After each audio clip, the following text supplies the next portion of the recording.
Mr. Silent Channel. Kabanata 3651 dalawang salita. Nang mawala ang liwanag ng apoy, ang ekspresyon ni Wokilin ay unti-unting nagpakita ng isang dampi ng pagkabigla. Si Yefan ay nakatayong hindi gumagalaw, na sumusuporta sa isang malaking flame claw ng apoy na unicorn gamit ang isang kamay. Gaano man katigas ang apoy na unicorn, ang maharlikang hita na iyon ay hindi maibaba ng kalahating pulgada. Paano ito posible? Ang taong ito, ang kasalukuyang pisikal na katawan ni Yefan, sa pamamagitan ng karanasan ng Chaos River, ay tunay na umabot sa antas ng Azure Dragon Divine Beast. Hindi man kasing ganda ng korona, halos pareho lang. Kahit na ito ay isang antas ng threshold na Qinglong, paano magkatugma ang isang unicorn? Higit pa rito, ang normal na estado ng pagkawatak-watek ni Yefan ay 5 beses, at maaari niyang ganap na harapin si Mian sa mga tuntunin ng lakas. Ikanaway ni Yefan ang kanyang kanang kamay, at isang malaking golden dragon claw ang bumagsak sa unicorn sa lupa. Aw! Napasigaw si Wokilin sa sakit, at ang marangal na Hongmeng Gatekeeper Beast ay napakadaling ibinaba, naisip pa nga nito na ito ay kabalbalan. Nasaan si Tai Kang? Si Yefan ay masyadong tamad na magsalita ng walang kaparirikan at direktang nagtanong. Ano ang Tai Kang? Sino ka ba? Bakit may aura ka ng Dragon Clan? Sa wakas ay napansin ng Water Unicorn sa gilid na may mali. Ang kapangyarihan ng taong dragon na ito ay medyo napakalakas. Napabuntong hininga si Yefan, mukhang nakatingin ka lang sa pinto. Wala kang alam. Makatuwiran na dapat kilalanin ng maraming tao sa Hongmeng ang kanyang hitsura. Hitsura.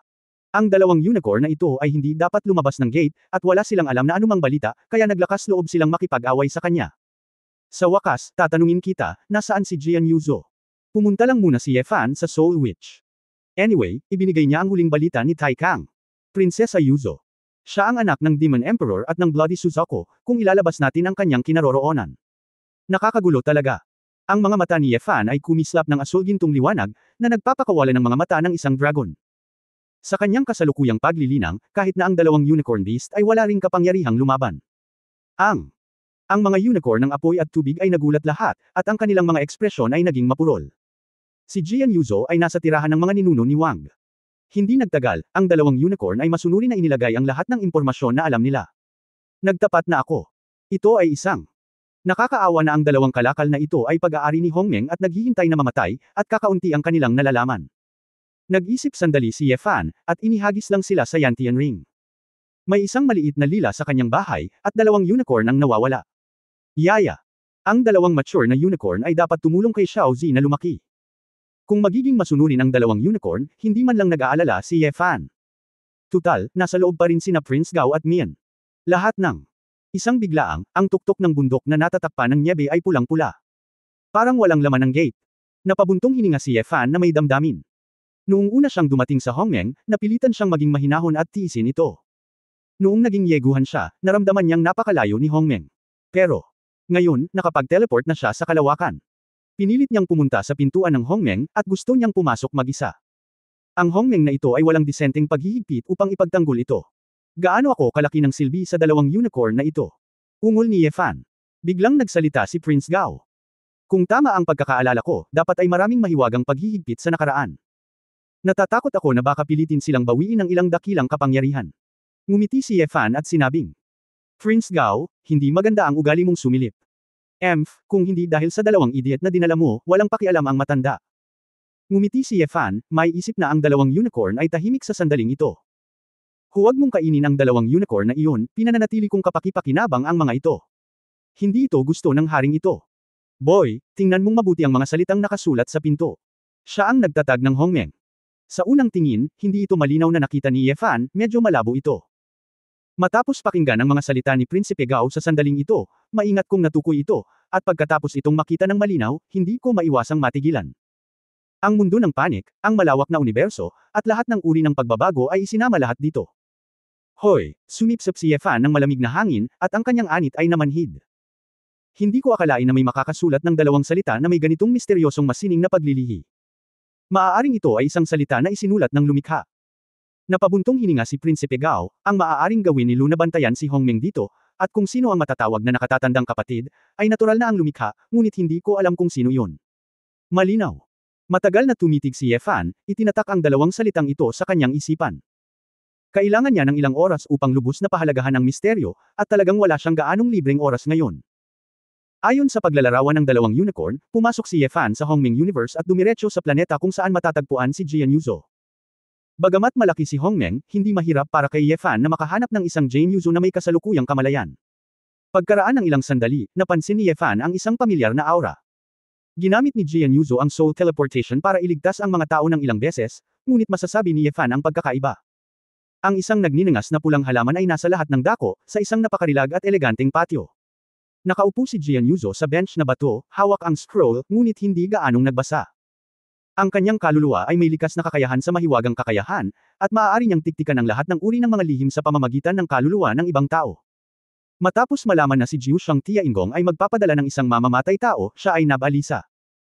Kung tutusin, kung matagumpay na mapanalunan ni Jiu Shang Tiaingong ang unang pwesto sa 8-door competition, si Feng Jishaw at ang kanyang anak ay muling magkukusa at mapapaboran ng patron saint. Sa oras na iyon, pabayaan siya, si Xiao Wang ay magiging sobrang pasibo rin, at ang kanilang kapalaran ay mahuhulog sa kadiliman. Napabuntong hininga si Jian Yuzo. Sa katunayan, naramdaman niya sa simula na umaasa sa mga ligaw na tao, walang pag-asa, lalo na sa kawalan ng Sword God. Gayunpaman, sa ngayon, maaari na lamang niyang hintayin ang paghatol ng kapalaran, mukhang walang tiwala si Miss Jian Yuzo sa kompetisyong ito. Nanlamig ang puso ni Jian Yuzo, at biglang tumalikod. WHO. Natigilan siya nang makita niya ang lalaki na parang naglalakad sa looban, at nakilala niya ito. Sword God Ye Fan. Gusto mo bang tawagin akong Sword God? O Ye Fan, bihira lang na ganito ang tawag mo sa akin sa iyong titulo at pangalan. Tiningnan ni Ye Fan ang babae ng may emosyon.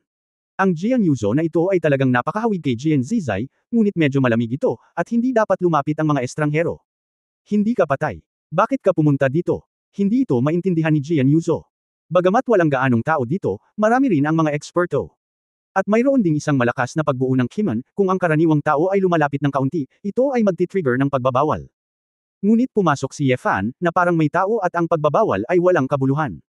Bakit, hindi ito binanggit ni Ayu sa iyo? Casual na tanong ni Ye Fan. Nakita mo ba si Ayo? Walang pakialam si Jian Yuzo sa kanyang pagdududa, at mabilis na nagtanong, Ayo. Hindi pa bumabalik, hindi ko siya makontak, saan siya nagpunta? Sumimangot si Ye Fan, nakaramdam ng hindi magandang pakiramdam sa kanyang puso. Hindi ito bumalik para magpadala sa iyo ng sulat. Umiling si Jian Yuzo, hindi makapasok si Hongmeng kung gusto niya. Bagamat hiniling ko kay Xiao Wang na tumulong, kailangang dumaan sa proseso si Ayu. Ikaw kasi, dahil nakabalik ka ng ligtas. Dapat kong samantalahin ang pagkakataon ng kompetisyon na ito na may 8 pinto. Ngumiti si Ye Fan, hindi ako sasali sa 8-door competition. Bakit? Hindi maintindihan ni Jian Yuzo, ito ang pinakamagandang pagkakataon para hikayatin ang patron saint at palayain ang iyong kabangisan. Boldly crazy. How dare you trespass on the territory of this seat? Bago pa makapagsalita si Ye Fan, isang mapanlokong pagsaway ang dumating mula sa malayo. Kabanata 3653 Pagmamay-ari. Si Xiao Wang ay may hitsura ng paghamak. Ignorance Jr., sa tingin mo ba ang masining na paglilihi ng emperador ay malalampasan ang lahat? Ikanaway ni Xiao Wang ang kanyang kamay, napapaligiran ng libu-libong apoy ng Phoenix, tulad ng isang malaking alon na lumalamon kay Ye Fan. Ang apoy ng Phoenix ay nasa langit. Mabilis na lumiliit na binalot ni Feng Yan ang buong katawan ni Ye Fan at nagsimulang mag-compress ng galit na galit. Habang umiipit ang buhawi, ang temperatura ng Feng Yan ay patuloy na tumataas, na bumubuo ng isang space-distorting Feng Yan fire column. Nang makita ito, biglang nadismaya si Jian Yuzo, iniisip na magagawa ni Ye Fan ang anuman, ngunit hindi man lang siya nakasagot. Ngunit hindi nagtagal, biglang gumawa ng mahinang, si Xiao Wang. Dalawang Cyan Golden Dragon Claws ang lumabas, at ang vortex ni Feng Yan ay puwersahang napunit, at lumabas ang figure ni Ye Fan. Nagningning ang mga mata ni Jian Yuzo na may pag-asa, at nagawa nitong pigilan ang abo ni Xiao Wang, na nagpapahiwatig na ang cultivation ni Ye Fan ay hindi bababa sa kay Xiao Wang. Ito ay higit na lumampas sa naunang imahinasyon ni Jian Yuzo. Biglang nagbago ang mga mata ni Xiao Wang, at medyo naging mabigat ang kanyang mukha. Hindi ko inaasahan na ang iyong paglilinang ay umabot sa antas na ito, at ang kapangyarihan ng linya ng dugo ng dragon ay may ganoong estado. Bahagyang sinabi ni Ye Fan, kung ito ang antas na ito, kung gayon hindi ito katumbas ng aking espada. Laganap. Ang buong apoy ng vermilion na katawan ni Xiao Wang ay muling umakyat. Hindi maaalis na Suzaku Scarlet Emperor God Fire Golden Body. Nakita ko ang mahabang buhok ni Xiao Wang na nakalugay at naging kulay dugong apoy, at ang hininga sa pagitan ng kanyang ilong at bibig ay napuno din ng banal na apoy. Isang pulang damit ang naging kulay dugong flame armor, at ang Suzaku Blood Feather pattern ay lumitaw sa kanyang katawan. Ito ang unang pagkakataon na nakita ko ang nakakapagsunog ng dugo na kasanayan sa pagpapahusay ng Suzaku Realm. Naisip ni Ye Fan sa kanyang sarili, kung maabot ni Xiao Ziner ang kaharian na ito, ang kanyang lakas sa pakikipaglaban ay dapat na lubos na mapabuti. Sa isang iglap, ang katawan ni Xiao Wang ay naging apoy ng Phoenix, na sumabog sa hangin sa isang iglap. Sa isang phoenix na lumilipad sa kalangitan, ang paputok na apoy ng phoenix na kamao ni Xiao Wang ay direktang tumama sa panga ni Ye Fan. Karamihan sa Phoenix Clan ay pipili ng pangmatagalang pag-atake at gagamitin ang Fangyan para labanan ang War of Attrition. Ang tunay na Phoenix Clan Master lang ang makakaintindi na ang melee combat ang susi sa paglagpas sa mga tanikala at pagpapakawalan ng kapangyarihan ng Phoenix Flames. Ito ay napakasimple, ang enerhiya ng apoy, na inilabas sa pamamagitan ng mataas na presyon, at purong malayo ang pagsunog, ay ganap na dalawang uri ng mapanirang kapangyarihan. Kasabay ng malakas na pagbawi ng Phoenix Clan, talagang maraming puwang para sa maniobra sa laban ng suntukan. Nang tumama ang kamao ni Xiao Wang kay Ye Fan, isang shockwave ng apoy ng Phoenix ang sumambulat. Ang buong espesyal na pinalakas na planeta ay nagulat. Lumipad ng baligtad ang katawan ni Ye Fan at gumuhit ng parabola. Tila natamon si Ye Fan, ngunit natulala si Xiao Wang sa mismong lugar. Paanong posible? Tinamaan niya ng malakas na suntok si Ye Fan, at makatuwirang sumabog si Ye Fan. Ngunit ang balat ni Ye Fan ay nasunog lamang, at ang kanyang katawan ay ligtas at malusog. Si Ye Fan ay patuloy na lumapag sa lupa, humakbang, at bumalik muli sa bakuran. Ayan, hindi na kailangan pang makipag-away. Sa kanyang kasalukuyang katawan ng dragon, na nakaharap sa antas na ito ng apoy ng Phoenix, para itong pinutol ang kanyang espada sa kaliskis ng dragon. Magkakaroon ng pinsala, ngunit hindi ito isang malaking problema. May naisip lang akong tanong. Dahil takot ka kay Feng Jishao. Pagkatapos ay hahanap ako ng lugar para sa iyo, upang hindi ka masaktan dahil sa aking pagdating. Gawin mo ang iyong makakaya. Nang marinig ito ni Xiao Wang, isang malinaw na tingin ang lumitaw sa kanyang mukha, na parang may nakita siya. Tumigil ka na sa pagsasalita dyan. Boy, kahit hindi ka kayang saktan ng Feng Yan ko, hindi ibig sabihin na matatalo mo si Feng Jishao. Kung gusto mong angkinan ng aming mag-ina, kailangan mong tingnan kung mayroon kang kakayahan. Pag-aari. Medyo kakaiba ang tunog ni Ye Fan, napaka-coquettish ng mga salita ng hipag na ito. Nang hindi na siya hinintay na magsalita pa, si Xiao Wang ay nabakant na muli. Ilang mga apoy ng Suzaku ang pinababa niya, naging 6 na flame flag, na gumawa ng malakas na ingay. Earth, Water, Fire and Wind, the Vermilion Birds Burning the Sky Array. Biglang napagtanto ni Ye Fan na ito ay isang Kimen Great Formation na gawa sa banal na apoy. Mula sa Suzaku Shenwoo ay nagdulot ng mahiwagang pagbabago sa enerhiya ng lahat ng bagay, na nagpabago sa nakapalibot na anyo ng material. Bagamat hindi nito maabot ang antas ng lumikha, maaari rin itong magdulot ng kaguluhan sa ibabaw. Isang pakiramdam ng krisis. Sa unang pagkakataon, hinarap ni Ye Fan si Xiao Wang at nakaramdam ng delikado. Ang walang kapantay na layunin ng espada ay biglang pinakawalan, at ang itim-gintong apoy ay bumubulusok sa kalangitan. Sa sandaling ito, lahat ng uri ng komplikadong mga bilog ng enerhiya ay nabuo sa kanilang paligid. Ang mga ito ay napakarilag at nakasisilaw, ngunit sila ay lubos na puro enerhiya na sapat upang mapunit ang kawalan. Magulo ang enerhiya. Natagpuan ni Ye Fan na sa mahusay na porma sayon na ito, ang Suzaku Shenwoo ay nabago sa parehong antas ng magulong enerhiya. Kahit na ito ay mas masahol pa kaysa sa Chaos River, maaari na nitong patayin si Ye Fan. Sword God, ito ay nilikha ng mentor ng asawa ko, ang Six Soul Killing Formation. Bagamat matututo lang ako ng balahibo, hindi ka makakalabas. Si Jian Yuzo ay nababalisa, Xiao Wang. Mabait na tinulungan kami ni Ye Fan, ikaw talaga ginamit mo ang mga panlilinlang ng master para harapin siya. Hangang anak, ang batang ito ay may masamang intensyon, at gustong gamitin ang iyong ama para linlangan ang ating mag-ina para sa kanyang paggamit, ngunit hindi ka nakinig. Bago pa matapos magsalita si Xiao Wang, isang itim na boses na Golden Sword Intent Ripples ang biglang sumabog mula sa mahusay na porma sayon. Om!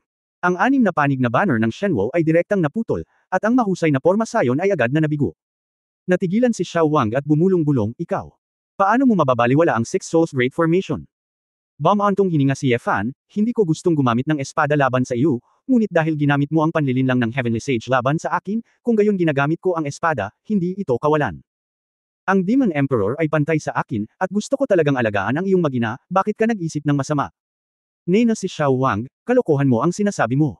Kung nami-miss niya tayo sa puso niya, bakit hindi ka bumalik? Kung wala. Habang nagsasalita, siya ay naging phoenix muli at sumugod kay Ye Fan. Naubusan na ng pasensya si Ye Fan, at itinaas ang kanyang kamay, agad na napabulalas.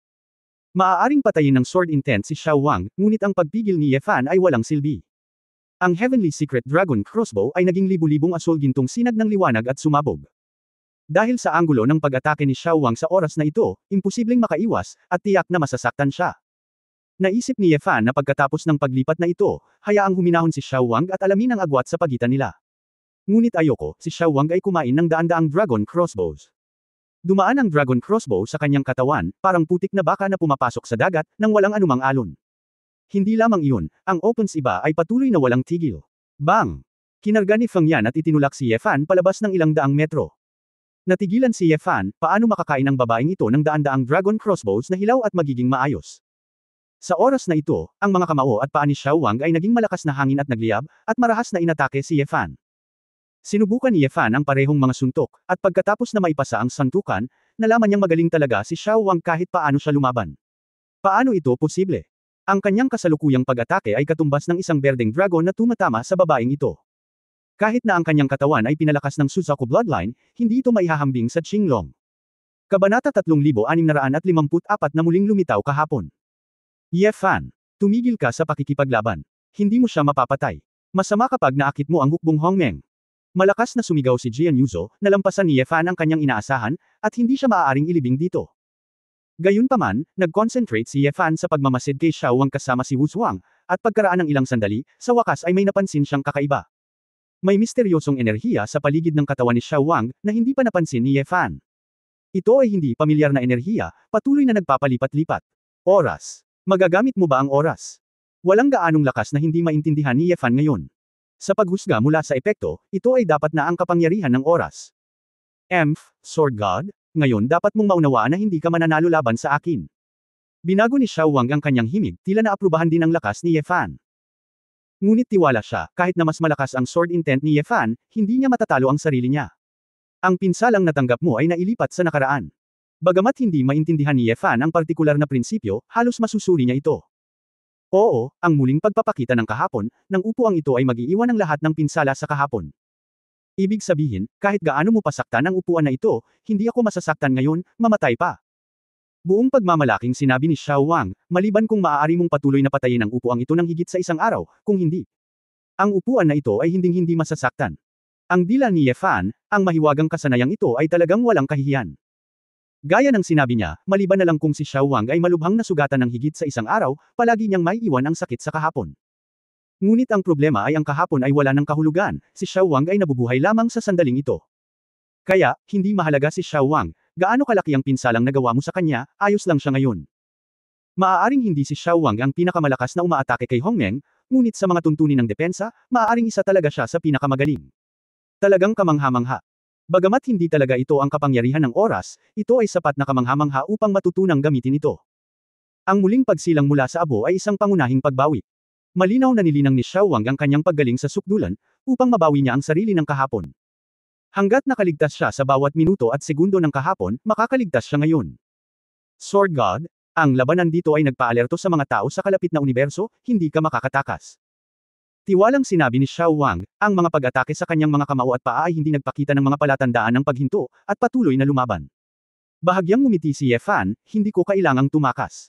Bago siya matapos magsalita, bumuo si Ye Fan ng isang solidong mahabang espada sa kanyang kamay, at ang paggalaw ay biglang naging isang sinaunang pamamaraan ng espada. Tulad ng tatlong lane ng Plum Blossoms, ang 3-point sword light ay nahulog sa napakaganda at makinis na paraan. Puff puff. 3 beses, naglabas ng dugo ang mga balikat, braso, at bukong-bukong ni Xiao Wang. Si Xiao Wang ay hindi tumayo at diretsyong bumagsak sa lupa. Sinamantala ni Ye Fan ang sitwasyon at direktang inilagay ito sa lalamunan ni Xiao Wang. Ang iyong muling pagpapakita ng kahapon, ay maganda, ngunit nakakalungkot na. Ako iyon. Kahit na hindi maunawaan ni Ye Fan ang kapangyarihan ng oras, hindi siya natakot sa kalahating lutong paggamit na ito ng kapangyarihan ng oras.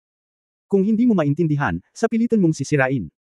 Nawala ang sword intent ni Ye Fan, direktang nakagambala sa mahiwagang kakayahan ni Xiao Wang, at natural na naiwan ang pinsala sa sandaling iyon. Sa totoo lang, medyo maswerte si Ye Fan. Kung hindi dahil sa kakayahan ni Wu Zuang na malampasan ang lahat ng pamamaraan, si Xiao Wang. Talagang nakakalito. Oo naman, mayroon pa ring 2 brush para makapunta sa tuktok ng Hongmeng. Kapalit ng sarili bago pumunta sa Juyuan, kaharap si Xiao Wang, tinatayang talagang mabubugbog siya hanggang sa autism. Itinaas ni Xiao Wang ang kanyang ulo at matalim na tinitigan si Ye Fan.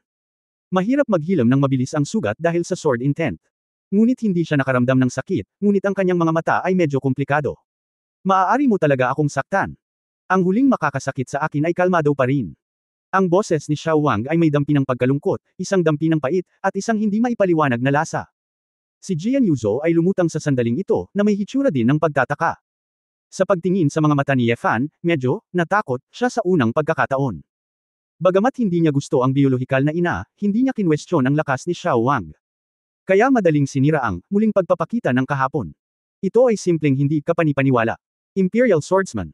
Ito ang Imperial Sword. Ikinuyong ni Jian Yuzo ang kanyang mga kamao ng mahigpit, ang kanyang mga buko ay pumuti. Lubos niyang naunawaan kung bakit hindi binalak ni Ye Fan na lumahok sa 8-door competition. Para sa kanya, pediatric si Dobby. Marahil, mababago talaga ng lalaking ito si Hongmeng. Wala rin naman akong magagawa. Pag na-offend kita, masasaktan ako. Hahanapin na sana ni Ye Fan si Tai Kang, ngunit pinigilan siya ni Xiao Wang. Sasabihin ko sa iyo kung nasaan si Tai Kang, ngunit ang saligan ay. Gusto mong protektahan ang aming mag-ina, sabi ni Xiao Wang. Si Ye Fan ay natural na sumang-ayon, walang problema. Kung gusto akong patayin ni Tai Kang, tutulungan mo ba akong pigilan? Tanong ni Xiao Wang. Bakit ka gustong patayin ni Tai Kang? Not to mention if he can do it, anong klaseng galit ang meron ka sa kanya? Nagtataka si Ye Fan. Sabihin mo lang oo o hindi. Kumunot ang noo ni Ye Fan, ano ang ginawa mo kay Tai Kang? Ito ay isang maliit na holiday lamang, ngunit siya ay mayabang, at natatakot ako na hindi niya ako madaling mapatawad. Si Jian Yuzo ay nasa loob. Malamig siyang ngumuso at hindi nag-abalang magsalita. Itinaas ni Xiao Wang ang kanyang kamay at sinabing, I swear, hindi ko insulto ang kanyang asawa at mga anak, hindi ko inalis ang kanyang kultivasyon, hindi ko siya hinampas at ininsulto. Kung gayon bakit kanya pinatay? Si Ye Fan ay mas kakaiba. Ye Fan, pumayag ka ba o hindi? May bahid ng galit ang tono ni Xiao Wang. Napakamot ng ulo si Ye Fan, iniisip na hindi ito dapat maging malaking bagay. Ang masamang ugali ni Tai Kang ay marahil isang maliit na hindi pagkakaunawaan. Okay, pangako, sabi ni Ye Fan. Biglang ngumiti ng matamis si Xiao Wang, kasabay ng masakit at mahinang pakiramdam na nasugatan sa sandaling ito ay talagang kaakit-akit. Anak, hilahin mo ang ina, napakasakit ng layunin ng espada na ito, inabot ni Xiao Wang si Jian Yuzo. Tumigil ka sa pag-arte, bumangon ka mag-isa. Malamig na sabi ni Jian Yuzo. Si Xiao Wang ay mukhang malungkot at tumingin kay Ye Fan. Medyo nahiya si Ye Fan na makita ito, ngunit sa halip na abutin, ginamit niya ang kapangyarihan ng langit para iangat si Xiao Wang. Pagkatapos bumangon ni Xiao Wang, inayos na lang niya ang kanyang ulap na buhok, na mukhang kaakit-akit. Ye Fan, sabi mo hayaan mo ang ating mag-ina na pumunta sa isang ligtas na lugar, saan ito? Yan Tian Ring. Agad na dinala ni Ye Fan ang mag-ina sa ring. Dito, hindi ka matutulungan ni Feng Jishao. Kapag naayos na ang pangkalahatang sitwasyon, maaari kang lumabas anumang oras. Nagulat ang maselang katawan ni Xiao Wang, nanlaki ang kanyang mga mata, at tumingin siya sa kafe ni Bai Chenluo. Narito, mayroon bang ganoong kalakas na tao na namamahala? Masyadong mahina ang cultivation base ni Jian Yuzu, at wala siyang maramdaman, abala lang sa pagtatanong, Sword God, nakilala mo ba talaga ang aking ama? Kamusta na siya ngayon, ano sabi mo? Magaling ang demonyong emperador, ngunit hindi ngayon ang oras para pag-usapan ito, sasabihin ko sa iyo mamaya. Tumango si Jian Yuzo, okay. Ano ang gagawin mo pagkatapos mong mahanap si Tai Kang? Pagdating ng oras, kailangan kong hanapin ang Panginoon at katulong, si Petronas Green, at makipag-usap ng mabuti, sabi ni Ye Fan. Matigas na sinabi ni Xiao Wang, anak, manatili ka rito, at dinala ng aking ina si Ye Fan upang hanapin si Tai Kang. Sumimangot si Jian Yuzo, at nagpadala ng boses kay Ye Fan, mag-ingat sa babaeng ito, huwag malito. Napabuntong hininga si Ye Fan, ano ang ibig mong sabihin? Hindi pa rin kaya sumusuko si Xiao Wang, naghahanap ng pagkakataon para patayin siya. Nang hindi nagbabago ang kanyang mukha, sinabi ni Ye Fan, salamat. Kabanata 3655 Tiyo. Pagkatapos lumabas sa Yantian Ring, direktang sinabi ni Ye Fan kay Xiao Wang, maaari mong direktang sabihin sa akin ang lokasyon, at ipapadala ko lang ito doon. Hindi ito gagana doon. Umiling si Xiao Wang, ang lugar kung nasaan si Tai Kang ay ang pinakamahalagang lugar sa Hongmeng. Isang espesyal na misteryosong lugar. Bago bumalik ang amo at katulong, kahit ako at si Feng Jishao ay hindi makalapit sa lugar na iyon. Ito daw ang lugar kung saan nakatira ang founder ng Hongmeng, kaya pumasok din ang space teleportation.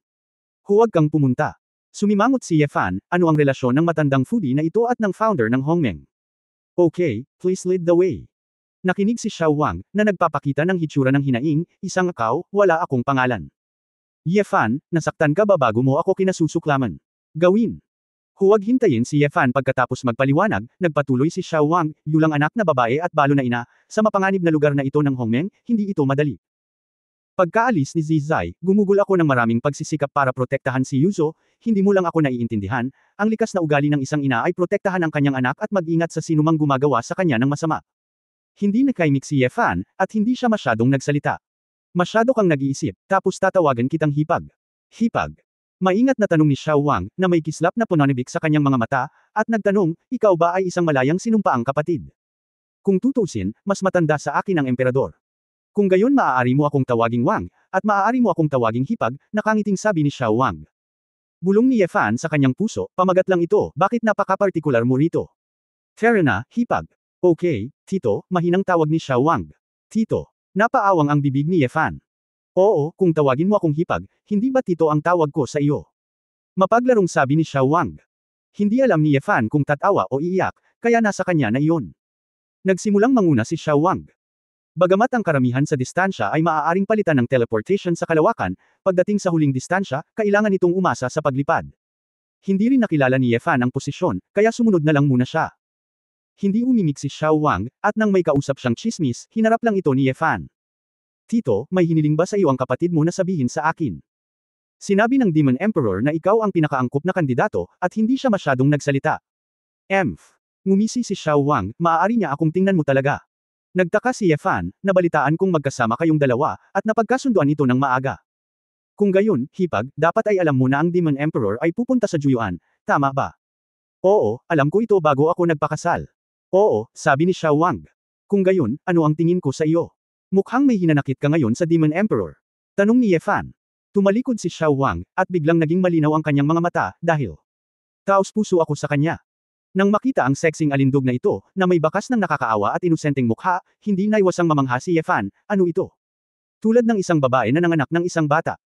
Sa kabutihang palad, ang mga nangungunang kagandahan sa paligid niya ay parang mga ulap, at sila ay lubos na lumalaban sa kagandahan, kung hindi, sila ay masipsip. Napabuntong hininga si Yefan sa kanyang puso, pagkatapos ng lahat, lahat ay mas bata. Inakala nilang lahat na kaya nilang tiisin ang lahat sa hinaharap, ngunit nang matapos ang mga bagay, nalaman nilang hindi ito ang kaso. Talagang hindi madali para sa iyo, naisip ni Yefan, gaano kalupit kung siya at si Su Qingzhou ay magkahiwalay sa loob ng 10,000 taon. Nang makita ang mga mata ni Yefan, mabilis na naging malinaw si Xiao Wang, at bahagyang kumunat ang noo. Sa pagkakaalam niya, hindi mahinhin ang lalaking ito, hindi pa ba siya sapat? Imposible, walang panlaban ang isang lalaki sa nakakaawa nitong kagandahan. Ubo. Ubo-ubo.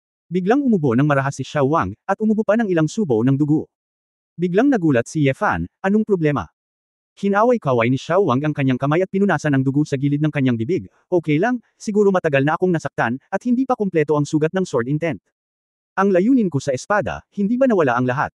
Minamaliit mo ang iyong sariling layunin ng espada, ang layunin ng espada ng emperador na ito, kung ito ay ibang tao, mahirap itong pagalingin. Ngumiti ng mapait si Xiao Wang. Hindi kaya nag-improve na naman ang sword intent ko. Hindi ko man lang napansin ang sarili ko. Bamulong si Yefan, maaaring may iba pang mga pakinabang sa Chaos River.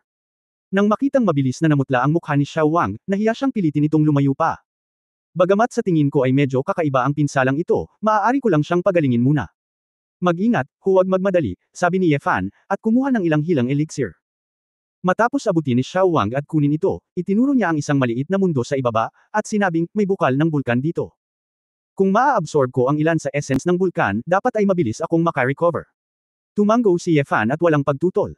Walang mga monghe na malapit dito. Sa universo ng Hongmeng, karamihan sa mga lugar ay talagang mga daigdig na hindi nakatira. Matapos mapunta si Xiao Wang sa isang umiikot na hot spring, tahimik niyang dinurog ang lahat ng hilang elixir at iwiwisek ito sa hot spring. Matapos maitabi ang lahat ng pulang damit sa kanyang katawan, nahiga si Xiao Wang sa hot spring, nakapikit at nagpahinga. Naghintay ng ilang sandali si Yefan at nalaman niyang huli na si Xiao Wang, kaya kailangan niyang bumaba para hanapin siya. Pagdating mo pa lang sa hot spring, nakita mo yung babae na nagtakip ng mukha at umiiyak. Ate, anong problema mo? Naisip ni Yefan na ito ay masyadong kakaiba. Batay sa kanyang karanasan, kung ang mga bagay ay abnormal, mayroong mga demonyo. Iniisip ni Jian Yuzo na sinabihan siya na mag-ingat sa babaeng ito. Baka gusto niyang magpakita ng kahinaan ng kusa at humanap ng pagkakataong pumatay sa sarili. Si Yefan ay lihim na nandidiri sa kanyang puso, kung ito ang kaso, si Xiao Wang ay talagang patay na.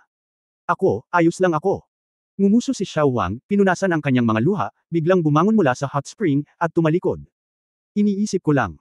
Bakit ang hirap ng buhay ko, hindi man lang ako namimiss ng asawa ko, at kinasusuklaman ako ng anak ko, gusto lang manghikayat ni Yefan ng ilang salita, ngunit biglang napagtanto na may mali. Mabilis siyang tumalikod, hindi naglakas loob na tumingin ulit. Ate, mas mabuting isuot mo muna ang iyong mga damit, sabi ni Yefan, ngunit ang imaheng ngayon ay malinaw na nanatili sa kanyang isipan. Buti na lang, bago ako pumunta rito, nakasama ko ang mga mahal ko sa bahay ng ilang araw, kung hindi, hindi ko ito kakayanin.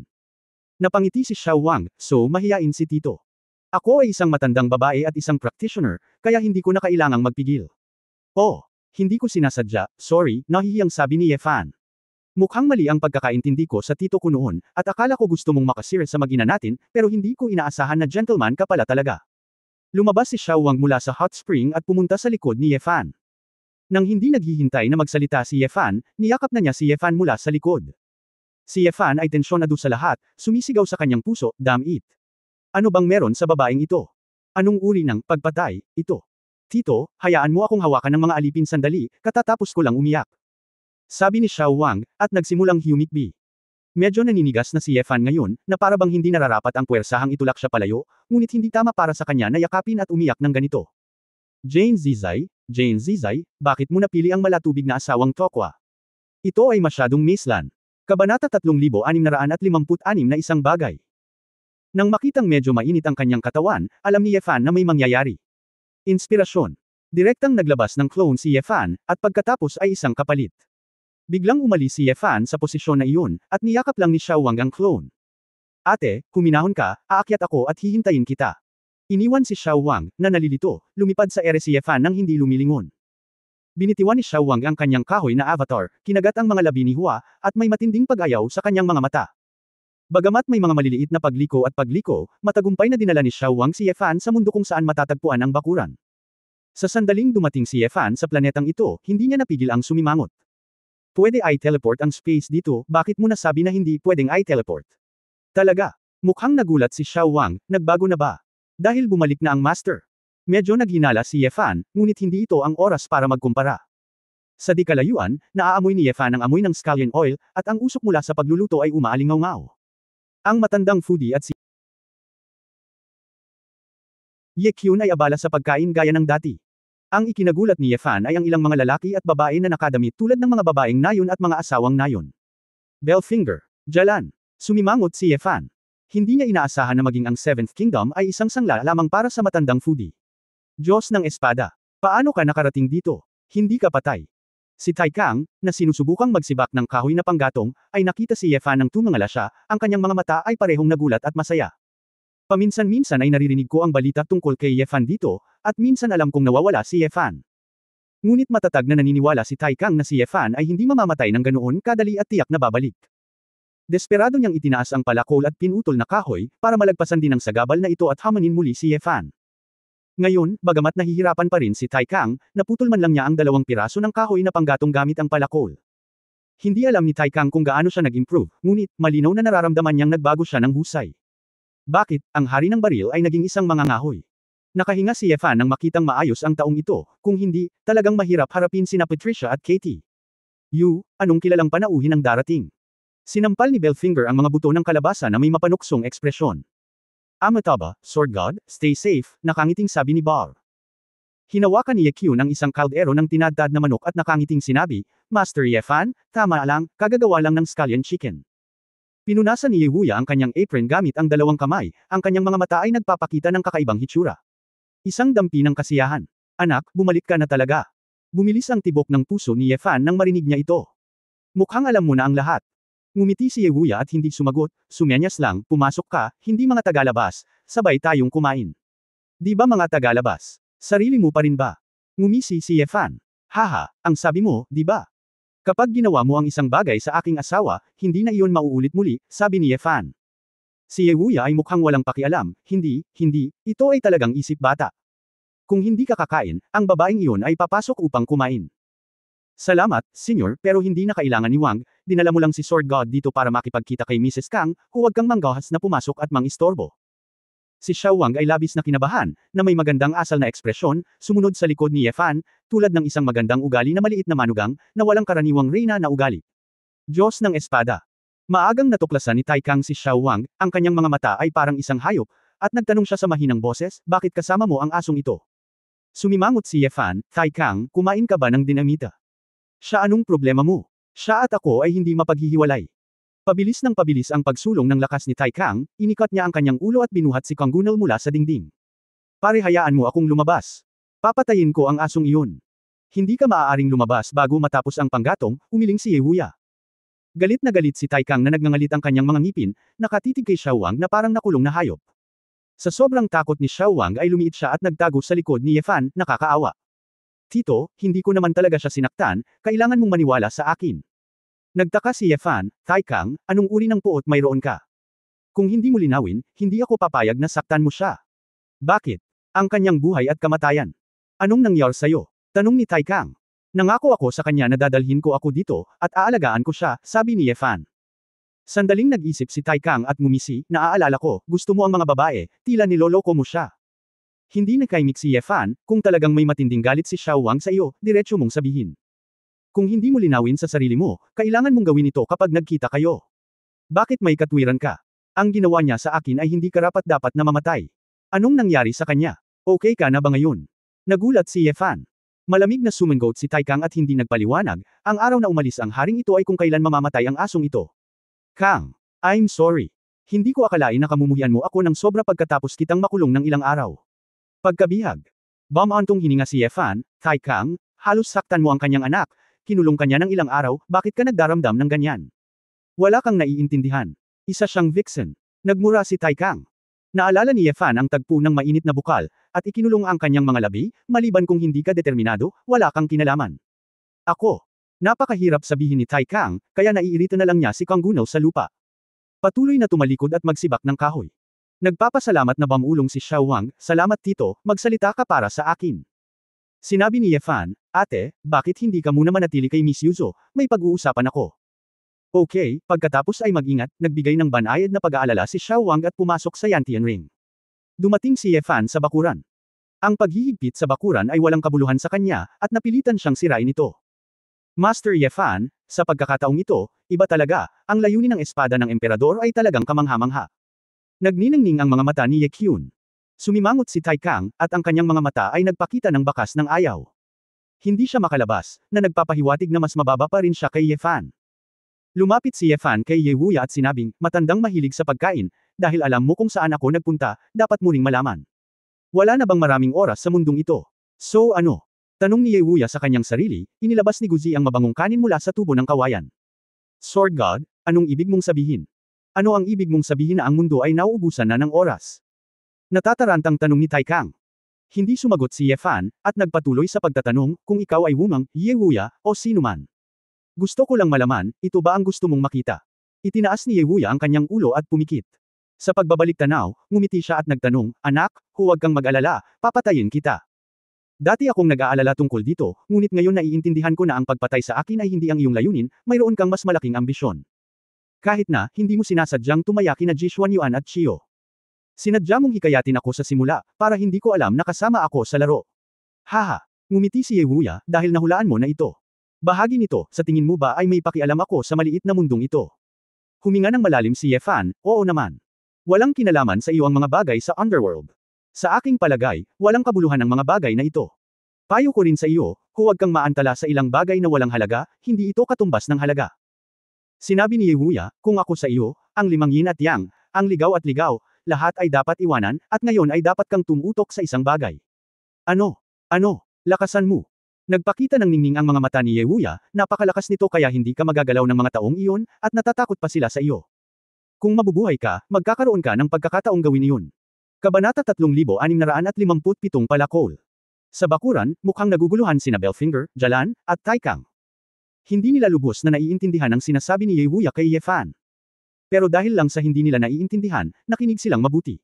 Walang ekspresyon ang mukha ni Ye Fan, ngunit ang kanyang puso ay parang salamin.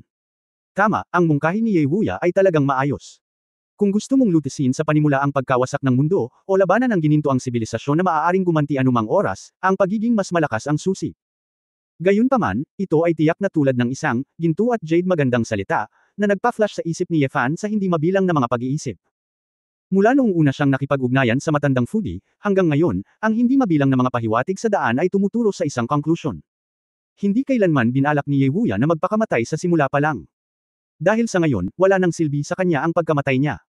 Kung tutuusin, matagal na niyang dapat naisip ang tanong na ito. Kung tutuusin, parang napakasimple para sa isang matandang foodie na gusto siyang mamatay. Kung gusto mo siyang gamitin, gusto mong makamit ang ilang layunin, at patayin siya sa huli. Sa simula, hindi na kailangang magpakita si Ye Wuya, okay lang na gumawa ng lihim na pag-aayos. Pagkatapos ng lahat, kapag mayroong masyadong maraming pakikipag-ugnay, ito ay magdudulot ng kanilang sariling mga pagdududa. Tungkol naman sa mga aksyon ni Ye Wuya laban sa sarili niyang babae, bagaman hindi ito mapapatawad, kung tutuusin, may dalawang posibilidad. Kung tutuusin sa mga resulta, kung tutuusin, wala sa mga babae sa pamilya ang namatay, kaya hindi niya matukoy kung ito ay kumikilos o talagang pumatay. Ngunit napakaraming tanong pa rin, hindi pa rin maintindihan ni Ye Fan. Master Ye Fan, gusto mo ba talagang kumain? Tanong ni Ye Kyun sa oras na ito. Kung hindi mo ito kakainin, maaari nating kainin ito, diretsyong umupo muna si Belfinger. Gusto mo bang magpahinga ang King of Guns? Halika at kumain ka. Nakangiting tanong ni Bar. Hindi ito pinansin ni Tai Kang, at nagsibak ng kahoy sa kanyang sarili. Sa oras na ito, medyo nakahinga si Ye Fan dahil alam niyang ligtas siya. Pinagmasdan niya ang bakuran, at nang mapunta ang kanyang mga mata kay Tai Kang, bigla siyang nanlamig. Yun ba? Dahil napakagaspang at simple ng palakol kaya hindi ito pinansin ni Ye Fan. Mabilis siyang humakbang at sinabing, Tai Kang, saan nanggaling ang palakol na ito?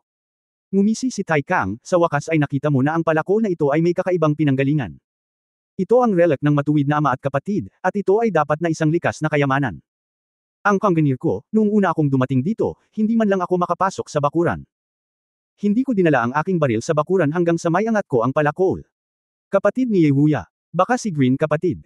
Sumimangot si Ye Fan, ngunit wala siyang makitang anumang salita sa palakol. Pahiram ng palakol. Iniunat ni Ye Fan ang kanyang kamay. Kakaibang ngumiti si Tai Kang, Sword God, pinapayuhan ka ng haring ito, mas mabuting kunin ito gamit ang dalawang kamay. Napakabigat ba nito? Napagtanto ni Ye Fan na si Tai Kang ay nahihirapang dalhin ito gamit ang dalawang kamay. Nabalian, huwag sisihin ang haring ito, sabi ni Tai Kang. Hindi naniwala si Ye Fan, susubukan ko. Noon lamang dahan daw ang ibinigay ni Tai Kang ang palakol kay Ye Fan. Kinuha ito ni Ye Fan kaagad, ngunit binitawan ni Tai Kang ang kanyang mga kamay. Hindi lang siya tinitigan ni Tai Kang, lahat sila Ye Kyun, Belfinger, at Bar ay tumingin kay Ye Fan, naghihintay ng reaksyon. Ngunit ang sumunod na eksena ay nagpatahimik sa lahat. Dinampot ni Ye Fan ang palakol sa isang kamay, tumingin sa kaliwa, tumingin sa kanan, inihagis ito gamit ang isang kamay, gamulong sa hangin, at nahulog muli sa kanyang kamay. Upang ilagay ito ng mahinahon, ito ay madali at comfortable. Huwag sabihin, kahit na ang palakol na ito ay luma na, ito ay napakapartikular sa mga materyales at konstruksyon, kaya't madali itong hawakan. Sabi ni Ye Fan, ibinaba ang palakol, at direktang tinadtad ang isang piraso ng kahoy na panggatong. Bitik. Nang marinig ang malutong na tunog ng pagcrack ng kahoy na panggatong, nabawi ang kamalayan ng iba pa sa Tai Kang. Ikaw, hindi mo ba iniisip na mabigat ang palakol na ito? Hindi ka panipaniwala ang mukha ni Tai Kang, parang multo. Ama, nagbabago ba ang bigat ng palakol sa kamay ng iba't ibang tao? Hulaan ni Belfinger. Si Ye Wuya ay kumagat sa isang piraso ng dulo ng manok, itinaas niya ang kanyang ulo at ngumiti. Hindi ito masyadong misteryoso, ang ibig sabihin ng Kang ay kawalan ng lakas. Ye Fan, ang batang ito ay hindi na tao, at magagamit siya kung bibigyan mo pa siya ng dalawang kamay. Natigilan ang lahat, walang tao. Ano yun? Nagliwanag ang mga mata ni Ye Fan ng itim na gintong apoy. Sa careless mode, tiningnan niyang mabuti ang palakol. Pagkaraan ng ilang sandali, ibinalik ni Ye Fan ang palakol kay Tai Kang. Sinubukan ni Tai Kang na kunin ito gamit ang isang kamay, ngunit halos hindi siya mapangiwi, kaya kailangan niyang ipagpatuloy ang paghawak dito gamit ang dalawang kamay na ayaw niya. Sayang naman. Napabuntong hininga si Ye Fan. Sayang naman. Sayang naman. Naguluhan si Tai Kang. Ang palakol na ito, bagamat mayroon itong hugis, ay nawalan ng kaluluwa. Ang orihinal nitong kapangyarihan. Napakakaunting natitira, at halos wala na itong silbi. Nagulat na naman si Tai Kang at iba pa, walang silbi itong palakol. Pagkatapos ay maaari itong takutin ng kumunir dati. Pahirapan si Tai Kang na kunin ito. Kung hindi ito aalisin, ano kaya ang dati? Lumingon si Ye Fan at unti-unting lumino ang kanyang mga mata, matandang mahilig sa pagkain, ang iyong kapatid. Ngunit si Pangu, ang maalamat na Diyos na lumikha ng mundo. Narinig din ito ni Belfinger.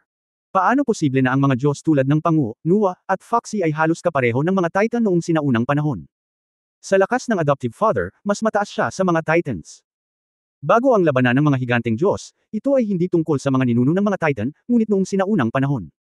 Ang panahon ba ay pinatalsik mula sa hongmeng ng mga Diyos na iyon? Hindi naniwala si Tai Kang. Ngumiti si Ye Wuya, ngunit walang sinabi, kumain lang. Una sa lahat, ang mga Titan na pinalaya sa Hongmeng Universe ay hindi ang mga Titan na natalo natin noon. Ang mga Titan noong sinaunang panahon ay ang pinakamalapit sa ninunong si Ymir, at ang kanilang lakas ay dapat na ibang-iba sa kasalukuyang. Gayun din, ito. Walang paraan para ma-verify ito, lalo na ang Titan, malamang na walang mga tiyak na record si Hongmeng. Talagang nag-isip si Ye Fan ng isang posibilidad, iyon ay, ang pagsasaayos sa sarili ng Fifth Tai. Katulad ng digmaan kina Chiyo at Wang Di, nangyari ito sa Great Wilderness, ngunit kumalat ito sa mundo. Sa totoo lang, ako lang ang nakakaalam ng totoo. Master Ye Fan, bakit mo naisip ang dakilang Diyos na Pangu? Tanong ni Ye Kyun. Ang palakol na ito ay naglalaman ng napakalakas na enerhiya, ngunit dahil wala ng gaanong enerhiyang ito, nawala ang orihinal nitong kapangyarihan. Bagaman hindi ako sigurado tungkol sa partikular na epekto, sapat na ang enerhiyang ito para buksan ang mundo. Sa unang pagkakataon na naramdaman ko ito. Muling sinabi ni Ye Fan, higit pa rito, sa pasukan ng Hongmeng, ang dalawang salitang iyon ay naglalaman ng lahat ng fenomena ng langit at kalangitan. Kung wala sa isip mo ang universo, tiyak na hindi mo maisusulat ang ganoong uri ng salita. Kung kapatid mo ang founder, ganoon din ang palakol na ito. Pagmamayari ito ng kuya mo. Ang naiisip ko lang na pwedeng maging kuya mo ay ang lumikha na si Pangu. Tinitigan ni Ye Fan si Ye Wuya, umaasang makakuha ng kaunting reaksyon. Nakakalungkot na ang mukha at mga mata ni Ye Wuya ay napakalma, at wala siyang makita. Anak, narinig mo ba na may nakababatang kapatid si Pangu? Nakangiting tanong ni Ye Wuya. Hindi, agad na sinabi ni Ye Fan, ngunit hindi ko pa ito narinig, hindi ito nangangahulugan na wala ito. Sumimsam si Ye Wuya ng gulay na sopas at sinabing, huwag nating sabihin, hindi ako o hindi, sino sa palagay mo ang aking kapatid? Mahalaga. Ito ba? Kabanata 3658 tumigil sa pag-arte. Unti-unting lumitaw ang ekspresyon sa mukha ni Ye Fan, syempre, napakahalaga nito. Oh, bakit? Naging interesado si Ye Wuya. Ang Pangu ay ang pagkakatawang tao ng 5 dakilang bagay, kung siya ay iyong kapatid, nangangahulugan ito na ang mundong ito ay iyong kapatid. Kung ang mundo ay mawawasak, ang iyong kapatid ay ganap na patay. Ibig sabihin, kung nagmamalasakit ka sa kapatid na ito, ibig sabihin, may pakialam ka sa mundo. Sinabi ni Ye Fan sa malakas na tono, Wumang, hindi ko alam kung ano ang gusto mong gawin, kaya kaaway o kaibigan mo ako, at mahirap hulaan. Ngunit kung alam kong ikaw ang nakababatang kapatid ni Pangu, matapang kong mahulaan na hindi ka lamang isang kaaway, kundi pati na rin tiyak na hindi kasing malamig at walang awa sa ibabaw. Tahimik ang looban. Sa mahabang panahon, tumingin si Ye Wuya sa Yantian ring ni Ye Fan. Pakikinig, hindi nararapat, bakit hindi ka lumabas? Kumunot ang noo ni Ye Fan, tila si Prince Gao ay lihim na nag-espiya sa usapan sa looban, at natuklasan ito ni Ye Wuya. Nanginginig na nagpasa ng pangungusap si Prince Gao kay Ye Fan. Humiling ito sa akin na sabihin sa iyo na hindi ako makikinig, at hahayaan kitang iligtas sa pagkakataong ito. Ngumiti ng mapait si Ye Fan. Tila takot mamatay si Prinsipe Gao, at natatakot siyang mawala siya kapag siya ay lumabas.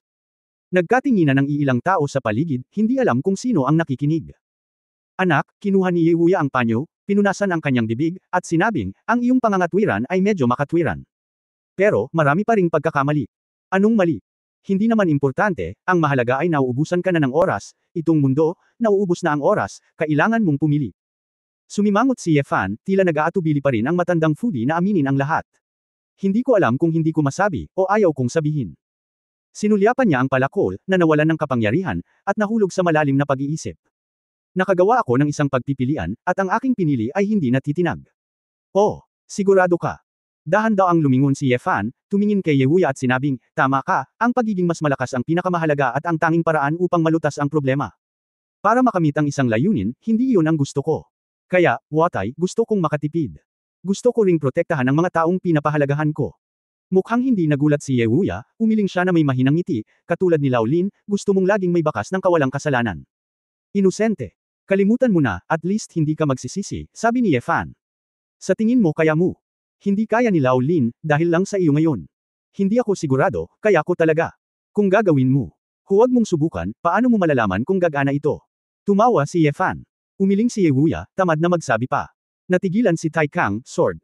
Diyos, ano ang ibig mong sabihin? Ano ang ibig mong sabihin sa ikalimang ginang? Ano? Nangyari sa ikalimang babae? Sasabihin ko sa iyo mamaya, tumingin si Ye Fan sa paligid at sinabi, ang patron Saint, Berde, hindi ba dito? Gusto niyang hanapin si Lu, at tinanong ang Qinglong kung ano ang iniisip niya bago magpatuloy sa susunod na hakbang. Master Ye Fan, Master Long, o Master Lu, natulog ulit. Sabihin mo siyang lumapit, may itatanong ako sa kanya, sabi ni Ye Fan. Biglang napahiya si Ye Kyun, ito. Tumingin si Ye Kyun kay Ye Wuya, guro, tingnan mo. Kumakain, sagot ni Ye Wuya. Nang makitang hindi nakatulong ang matandang foodie, hindi napigilan ni Ye Fan na sumimangot. Tila bukod sa pagtawid sa ilog, ayaw talagang mag-alala ng matandang pagkain sa mundo. Sword God, medyo nababaliw ka na. Kahit na ang iyong lakas ay bumubuti ng mabilis, hindi laging available si Master Lu para sa iyo, tama. Biro ni Bellfinger. Nag-isip sandali si Ye Fan, pagkatapos ay ngumiti ng masama, paano mo malalaman ang antas ko bilang isang taunang general na katulad mo? Haha, napakaraming hindi makakatalo sa iyo, at ang haring ito ay hindi lalaban sa iyo, kaya maaari kang mag-isa. Hanapin mo si Master Lu. Tingnan mo. Hindi na kailangan, sabi ni Ye Fan, natural akong may paraan para hayaan siyang pumunta at makita ako. Tumawa si Tai Kang, Sword God, bagamat ang iyong kasalukuyang lakas ay talagang pambihira.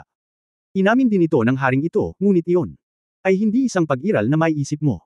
Hindi gaanong nagsalita si Ye Fan, at kinuha ang Qinglong armor na hindi niya kailanman gustong gamitin. Biglang, ang asul na ilaw ay pinakawalan, at isang malakas na asul na hininga ng dragon ang pumuno sa looban. Ito ay armor na gawa sa Blue Dragon Scales. Hindi makapaniwalang sabi ni Belfinger. Sina Taikang at Baal ay pinagnanasaan din, ito ay isang magandang bagay. Hindi ito nagustuhan ni Ye Fan, at mukhang naiinis. Sa totoo lang, walang silbi ang baluti na ito sa magulong ilog. Matagal nang naalala ni Ye Fan ang lasa, at malamang na hindi maganda ang intensyon ni Di at hiniling sa kanya na mamatay. Ngunit hindi talaga sinabi ni Di na tiyak na gag-ana ito. Hindi pa niya masisisi ang babaeng dragon, talagang tukaw na niya. Biglaan. Isang pamimilit na nagpapalpitate sa lahat ng naroroon, tulad ng presyon ng 10,000 bundok, sa isang iglap. Maliban kay Ye Wuya, na kalmado at kalmado, lahat ay nakadama ng pahirap sa iba't ibang antas. Lumitaw sa bakuran ng isang lalaking may kumakalat na berdeng buhok at magagandang mata, at siya ay berde. Berde, Green Master. Parehong natigilan sina Belfinger at Tai Kang, tinawag talaga sila ni Ye Fan. Ilang buwan na lang mula nang mapangahas ang pagpapakita ng lakas ni Ye Fan, bakit ang daming misteryo sa buong katawan niya? Ang pag-iisip na minsang naging kalaban ng lalaking ito ay nagpahirap sa ilang mga Diyos at demonyo. Hindi nagulat si Ye Fan, at hindi nagbago ang kanyang ekspresyon. Sigurado siyang tiningnan na nilu ang mukha ni Ye Wuya at pinipigilan siya, kung hindi ay tiyak na mas malaki ang pamimilit nito kaysa kina Yao at Shi. Kung wala na, nagbigay ito sa kanya ng likas na pakiramdam ng krisis na malinaw na nalampasan ang kay Prince Gao. Mas mabuting bigyan mo ako ng dahilan para hindi kita patayin. Ang mga berdeng mata, ang mga pupil ay nasa estado na ng purong asul na mga mata ng dragon. Parang may balak na ibalik ang anyo ng Qinglong anumang oras, pinunit ni Ye Fan ang kanyang tiyan gamit ang isang kuko. Patriarch Green, bagaman hindi ako sigurado kung sino si Di mula sa iyo, ngunit ito ay dapat na kamag-anak mo. Huwag kang mag-alala, ang armor na ito ay ginawa para sa akin mag-isa. Hindi ko ito nasaktan, ayos lang. Sa mga salitang ito, biglang nawala ang pressure sa eksena. Ngumiti si Green parang simoy ng hangin na hamihip ng mga willow. Kaibigan ba kayo ni Di? Malumanay ang boses, parang wala lang talaga ang nakakatakot na berdeng iyon. Hinawakan ni Ye Fan ang kanyang baba at sinabing, siguro. Hindi masyado. Kung tutusin, ginamit lang ako nito at gusto kitang patayin. Sa sandaling lumabas ang mga salitang ito, ang mga Diyos at demonyo sa eksena ay natigilan muli. Hindi babaliw ang batang ito. Sa harap ng berdeng mukha, sinabing patayin ito. Ang berdeng mga mata ay nagpakita ng kaunting pait, ngunit hindi siya nagulat, talaga. Mukhang hindi na ako nito mapapatawad kung tutusin. Wala kang pakialam, pinapangako ko na papatayin kita. Tanong ni Ye Fan. Umiling si Green. Bakit? Dahil hindi mo ako maaaring patayin, sabi ni Green. Ang sulok ng bibig ni Ye Fan ay kumaibot ng 2 beses, at sinabi niya na may tuyong ngiti, medyo naiintindihan ko kung bakit kanito gustong patayin. Anak ko ito, sabi ni Lu. Natahimik si Ye Fan, tila kahit gaano kalakas ang buhay, mahirap harapin ang mga usapin ng pamilya. Kung nais siyang patayin ni Tuan Chuan, madudurog ang puso ng kanyang matandang ama, at hindi ito magiging madali para sa Shenlang Patriarch. Itong baluti. Maaari mo bang ibigay sa akin? Tanong ni Green. Ito. Nagpakita si Ye Fan ng nahihiyang ekspresyon, ito ang pinakamahirap na sukat ng 7 Tribulations Asher Dragon, at ibinigay ito ni Princess Di. Tumigil ka sa pag-arte, sumasang-ayon ako sa iyong kahilingan, simpleng sabi ni Lu.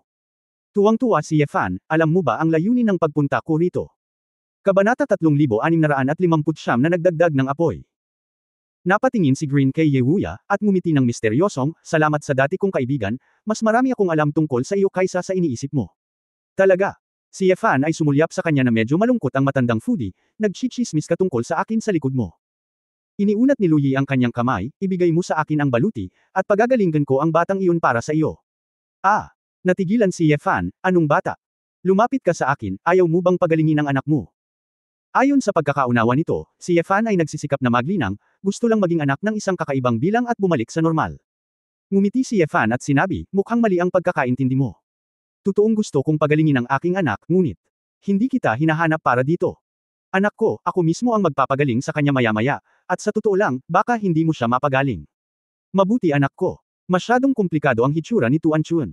Si Ye Fan ay naparalisa ng malakas na masamang pag-iisip at pumasok sa creator mode, at ipinanganak ang sanggol na ito kasama si Su Qingzhou.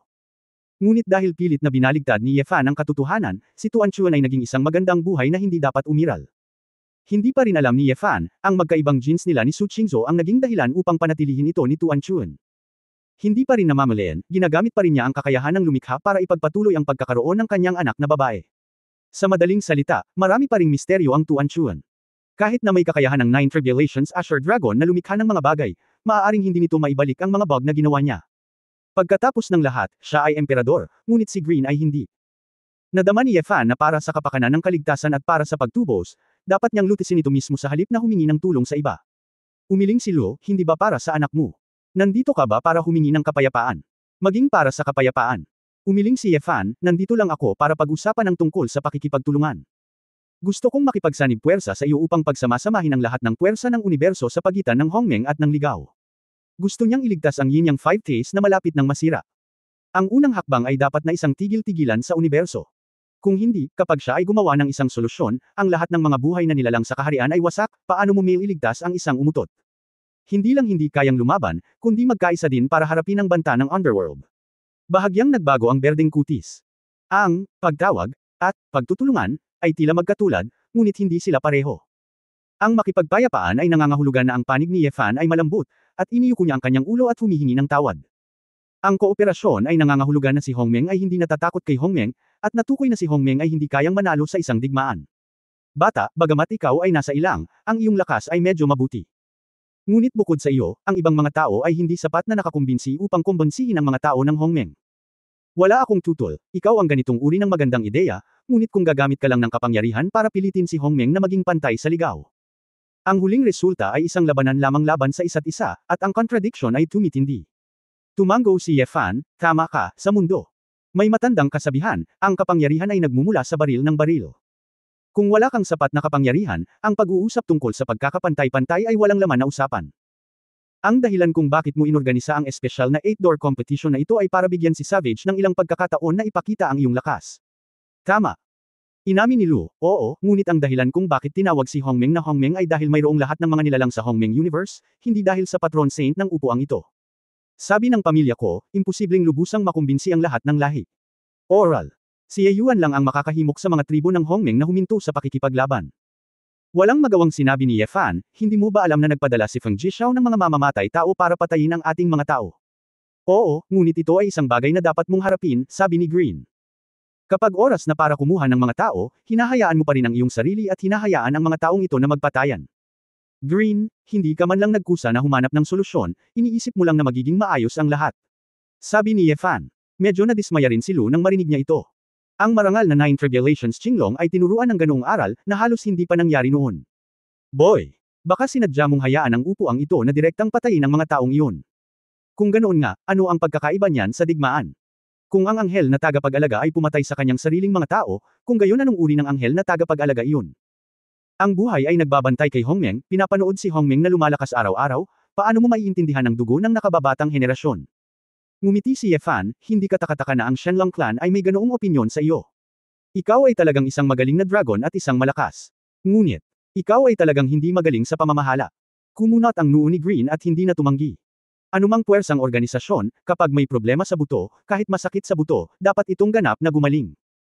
Hinayaan mo si Feng Jishao at iba pang mga malupit na tulad nito, magsimula ng mas malaki, maging yin at yang, at ito ay sa iyo hindi.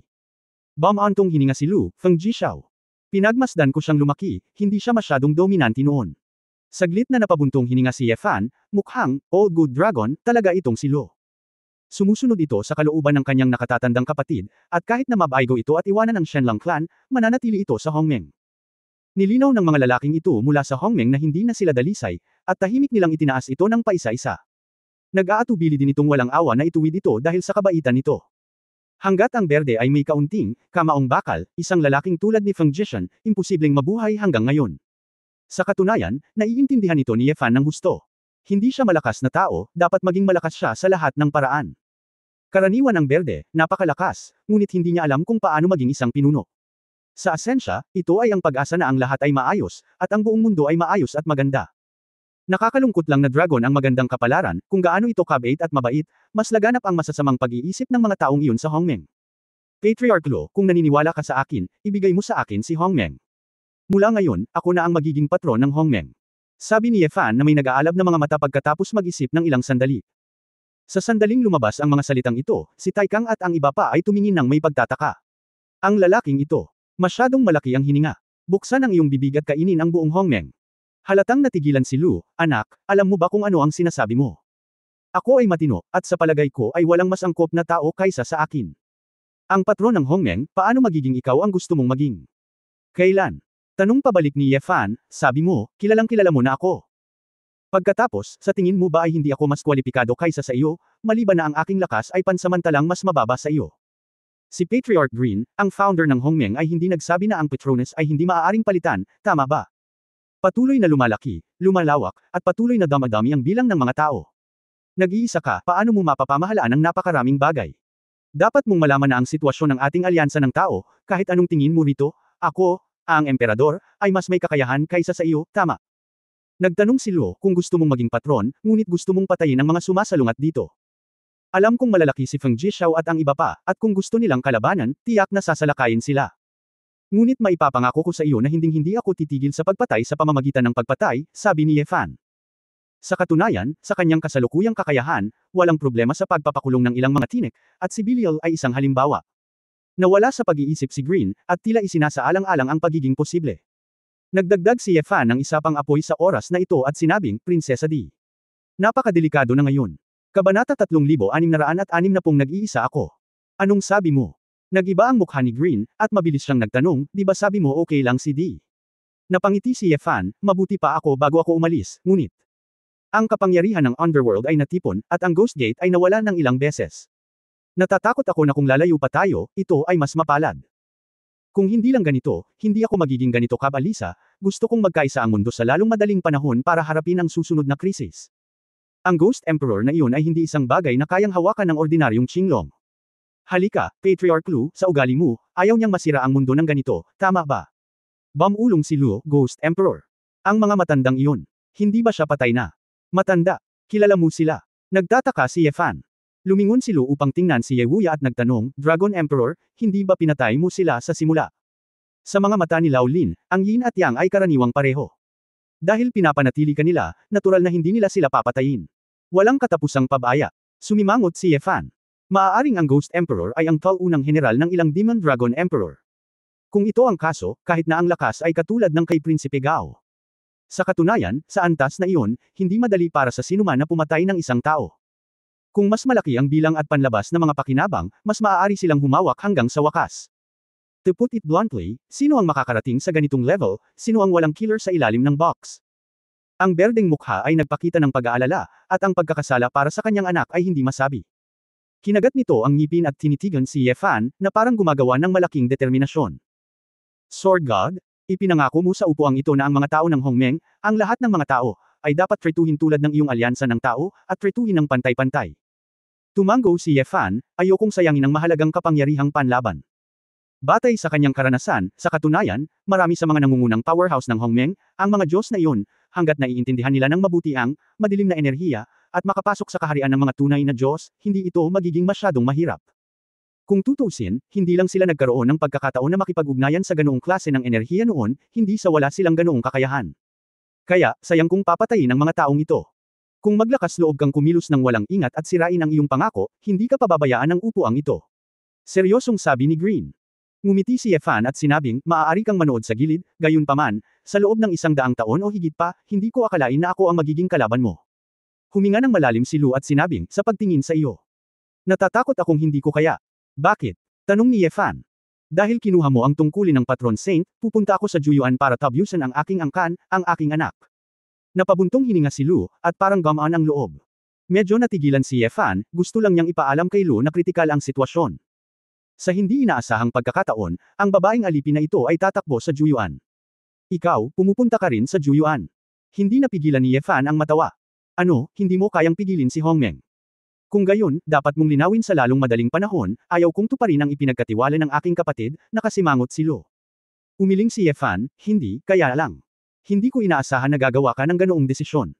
Kung pumunta si Lu sa Juyuan, dapat nitong maantala ng husto ang pagsalakay ng hukbo ng Underworld. May kaunting paghanga si Ye Fan sa kanyang puso. Bagamat ang berdeng ito ay hindi kwalipikadong maging pinuno, mayroon siyang pakiramdam ng responsibilidad. Nga pala, pumayag ka pa rin. Ang 8-door competition ang una.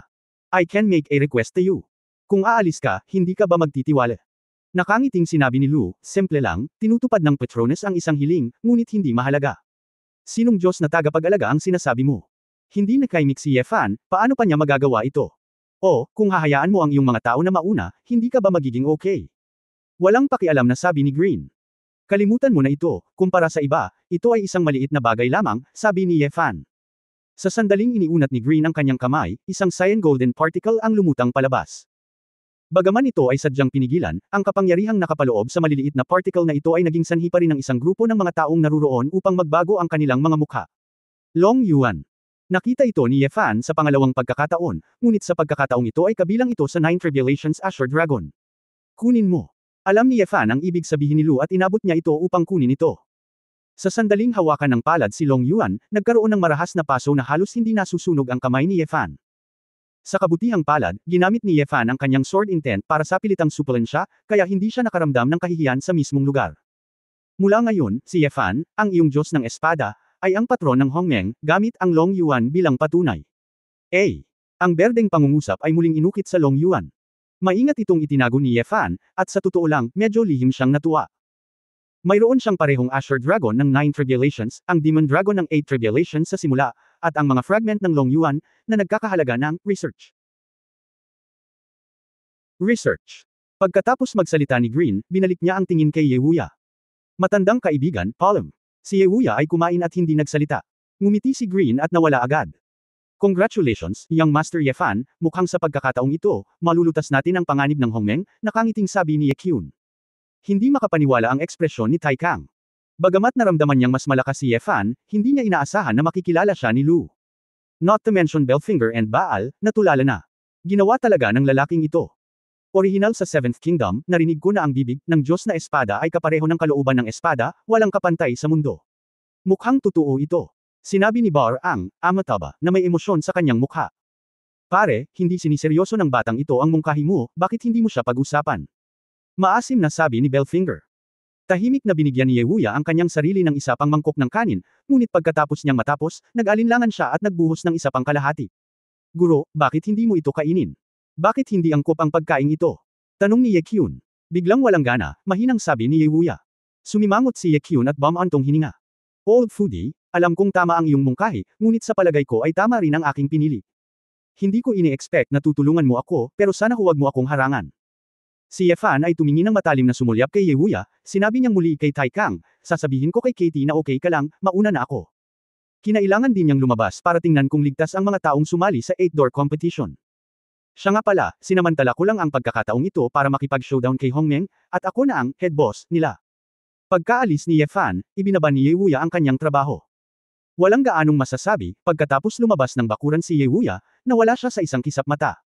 Muli itong lumitaw, at nasa bakana na ito ng Juyuan. Tumayo si Green sa harap ni Juyuan, naghihintay sa kanya ng nakangiti.